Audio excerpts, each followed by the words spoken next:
ময়মনসিংহের ফুলবাড়ী উপজেলার আসিম এলাকায় শিক্ষার আলো ছড়িয়ে দিচ্ছে এক অন্যান্য বিদ্যাপীঠ আসিম শাহাবুদ্দিন ডিগ্রি কলেজ। ১৯৮৭ সালে বিশিষ্ট রাজনীতিবিদ ও শিক্ষানুরাগী মরহুম আলহাজ মৌলভী শাহাবুদ্দিন আহমেদের সাহেবের স্থানীয় গণমান্য ব্যক্তিদের সাথে নিয়ে এই প্রতিষ্ঠানের ভিত্তিপ্রস্তর স্থাপন করেন। সম্পূর্ণ রাজনীতিমুক্ত পরিবেশে মেধা বিকাশের অঙ্গীকার নিয়ে শুরু হয়েছিল এই পথ চলা। প্রতিষ্ঠার পর থেকে কলেজটি সাফল্যের সিঁড়ি বেয়ে এগিয়ে চলেছে। তৎকালীন সংসদ সদস্য মরহুম হাবিবুল্লাহ সরকারের ঐক্রান্তিক প্রচেষ্টায় কলেজটি এমপিও ভুক্তির পথে যাত্রা শুরু করে।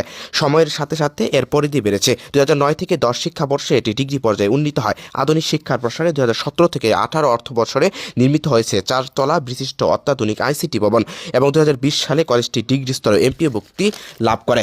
আসিমের শাহাবুদ্দিন ডিগ্রি কলেজটি কেবল একটি শিক্ষা প্রতিষ্ঠান নয়, এটি মেধা করার কারখানা।